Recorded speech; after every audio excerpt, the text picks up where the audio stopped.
to go to Texas for a chainsaw massacre. Pieces. It's exactly what you think it is. Pieces. Absolutely no one under 17 will be admitted. Big Questions with the Dead Milkmen.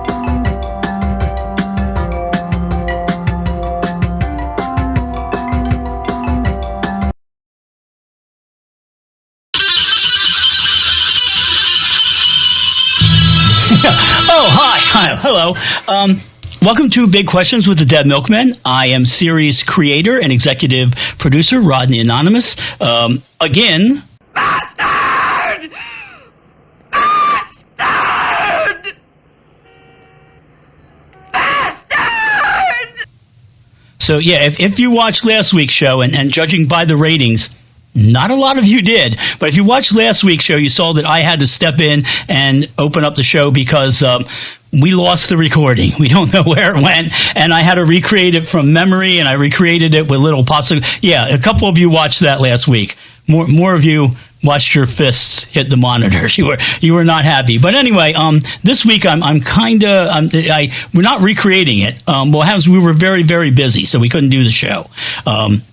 We were in the studio all weekend working on a cover song for a benefit album, and that's legally all I can tell you. I can say the person whose music we were covering, not our genre of music, but I know at least 5 or 6 people have met him and say he's a wonderful guy. So, it's kind of an honor to work on a benefit album for somebody who's nice, rather than work on a benefit album for some bastard like me. So, we did that, and actually we have some footage of it, and this is unusual for footage of us that was shot, because we actually have sound for the footage, so you can hear us talk. It's a talkie. It's a new invention. I think it's going to sweep the nation. So here's our little few minutes of our little talkie, with probably some weird, annoying crap thrown in.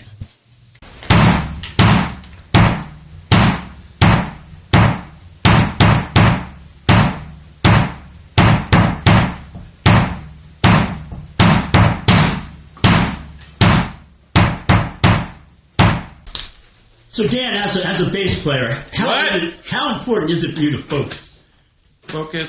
Like you wouldn't want somebody like in here filming and talking to you while you're trying to do this. Some of these bass lines I've been playing so much, I kind of like come up with a grocery list while I'm playing. Yeah, it's not quite. Yeah, I know how that is. Update my calendar and some things. It's why Sting practices tantric sex. It gives him something to think about other than his music. All right, thank you. I did that. Thank you. All right, I'm done.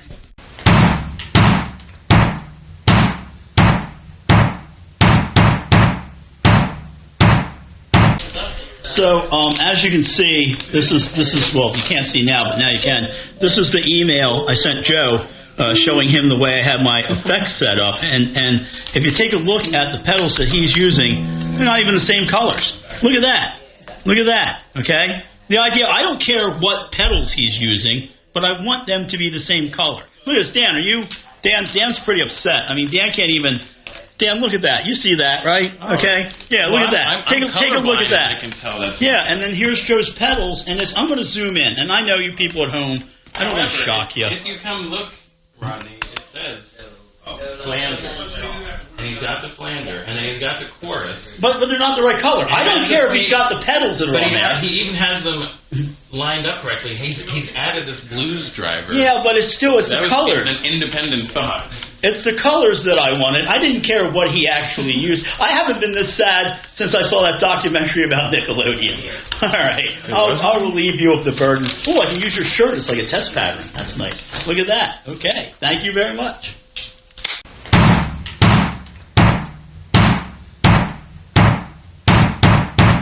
Joe, I know you're busy setting up, but what's your approach? We can't say what cover it is. And both you and Dan are wearing these weird tablecloth shirts. What's your approach to recording when you record like a cover? Okay, he's not going to tell us. I like to listen to the song over and over till I have it in my head, and I can't think of anything else but that song. Now, do you seal yourself in a small room when you do this? Because I know you're a big fan of DeFeo, the guy who killed the family at Amityville, and he would seal himself in a small room for a long time. No, I don't do that. No, you don't? Okay. So the rumors are not true. Joe does not seal himself in a small room to learn these things, but he is, I believe, a big fan of I think it was Albert Butch DeFeo, who killed his family in Amityville. All right, thank you, Joe.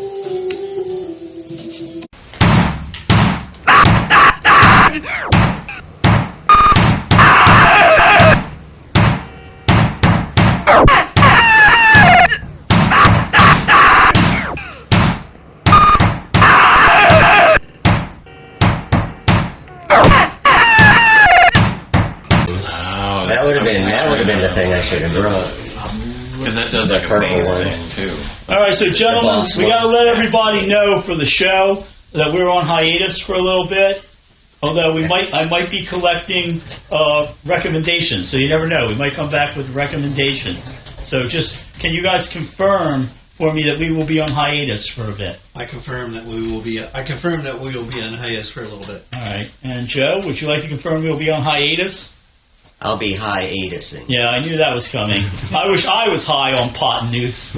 And Dan, do you want to confirm that? Confirm the hiatus. Okay, all right. So we're going to Hiatusport. It's a lovely town in Massachusetts.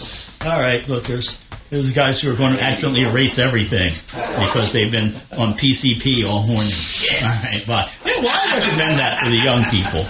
If you want a career in music, PCP, and trust me, I went to Juilliard, the Juilliard School of Agriculture. Okay, so as you heard in the talkie, we are going on hiatus again for a little bit.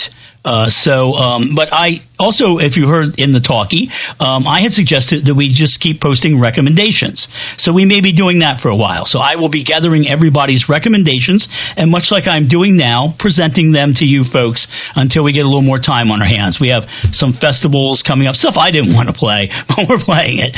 So we have those coming up, and so we're going to be pretty busy. We're going to be in the studio a lot, and Joe will sometimes spend 4 or 5 hours basically editing these and then losing the footage. So good. So I asked everyone for their recommendations. So here are this week's recommendations. It's the first of a new type of series. So Joe said, I recommend the documentary series on Netflix called Turning Point, The Bomb and the Cold War. So far, I have watched 3 of the 9 episodes, and I plan to finish them.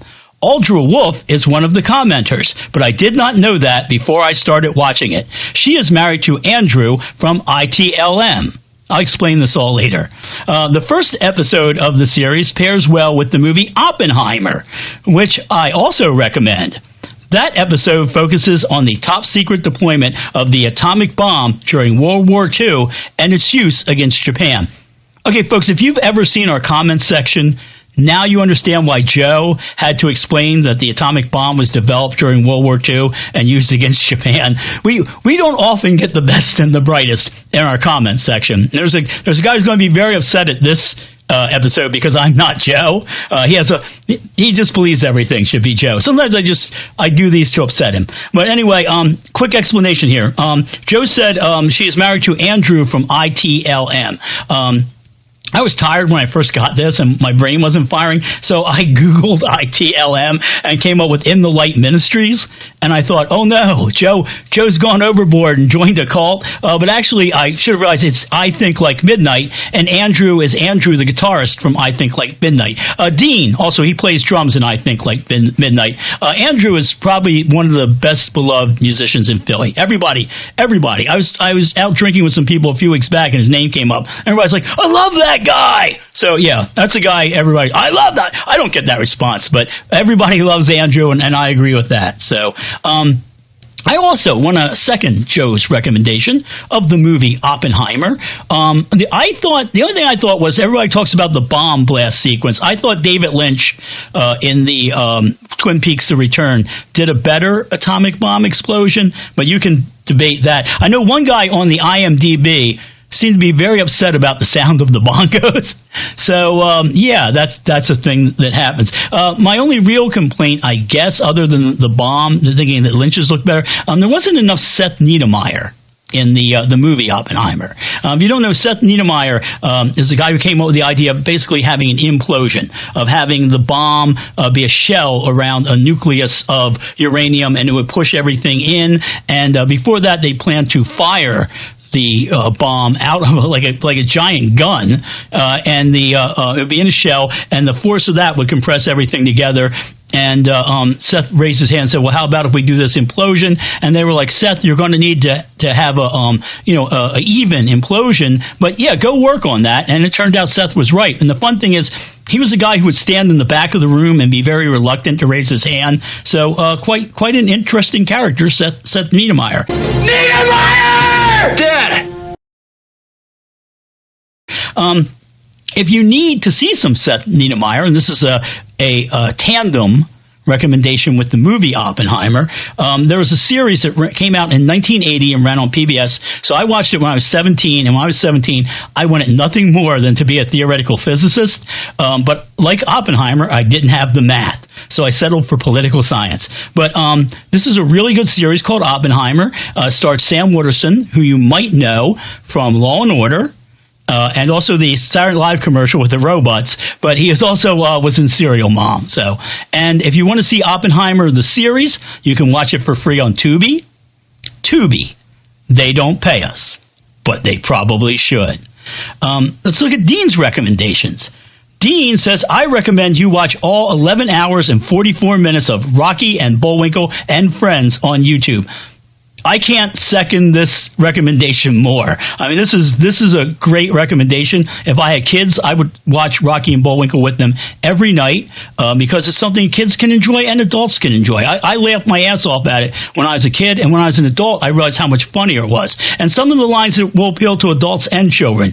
There's an episode where a bank gets robbed, and Rocky and Bullwinkle return the money to the bank. And the people at the bank won't accept the money because it's Monday and the bank is closed. And Bullwinkle says, "I always wondered why they called banks institutions.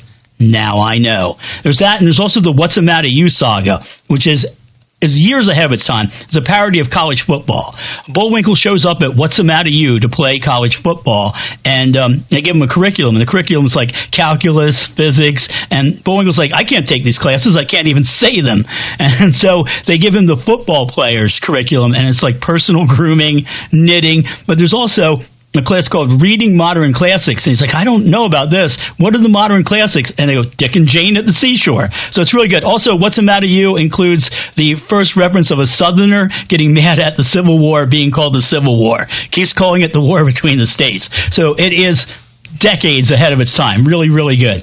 While you're over on YouTube, tandem recommendation, why not check out Kolchak, the Night Stalker, and Kolchak, the Night Strangler. In fact, I have my little Carl Kolchak here. I will always keep this near me. Back in the days before vampires were all sparkly and everything.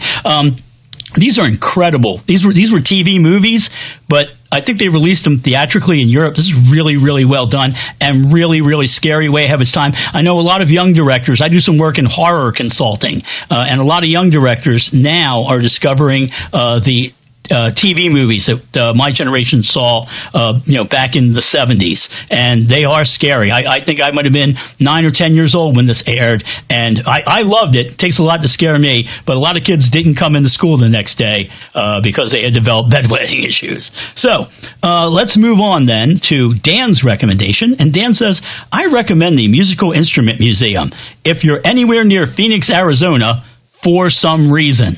I don't know if he's recommending it for some reason or if he's saying if you're near Phoenix, Arizona for some reason. If you live in Phoenix, Arizona, you might be near it physically, but maybe not near it spiritually. I stay away from Phoenix, Arizona, but I do love that museum. It's a great museum.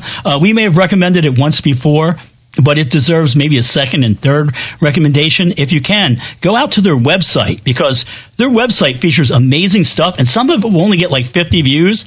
Probably about 49 more views than this video will get. But some of it gets a few views, and it's people, virtuoso players just, playing on these instruments somebody famous owned, and you're like, wow, it's very uplifting. If you suffer from depression, you might want to check that out. And also get some therapy. Two things I would recommend. So let us then move on to my recommendation, which is Health First, there's going to be two. This is a two-parter. These two link together. You got to watch one, then watch the other. The first one is Health, What's in My Bag. This is the AMOEBA Records What's in My Bag series. I often will call it What's in My Douche Bag, because a lot of times they have a lot of annoying hipsters on. Health, they're not annoying hipsters. They're a really great band. I commiserate with them because both Health and the Dead Milkmen made the mistake of going on after Youth Code. Not something you should do. But Health, I really like that band. The guitarist, a big fan of Joe Jack Talcum. And I think I mentioned that to Joe, and I'm sure Joe knew who they were. So Jake, the guitarist, if you're watching, don't let that hurt your feelings. Joe doesn't know who I am. So, in this video, the first one that you'll see, What's in My Bag, the band looks like they want to punch the shit out of each other. Really. I mean, Jake, the guitarist, is looking down. The bass player is not looking happy. And the drummer, what happens is the drummer is picking albums out that might be a little too well known. He's like, here's a band called Nirvana, and here's a band called Faith No More, and you kind of look at the other guys like, yeah, they like to promote something a little less known. And when the drummer pulls out the Nirvana album, this is one of my favorite bands of all time, and you can see the guitar player go, not one of mine. And Jake, the guitar player, I am here for you. I am your spiritual buddy, because I often find myself in that where somebody's recommending something. I'm like, couldn't you pick something a little more daring? So, that leads us to the next video. The next video is called Jake Responds to the AMOEBA What's in My Bag controversy. So basically, he comes on and he says, look, what do you want? What do you want from us? I wasn't happy with the choices, are we breaking up? And he reads a lot of comments. People seem to be angry at him. He was my favorite part of that video. I'm Team Jake. So also, by the way, the bass player made good choices. The bass player chose a Yes album.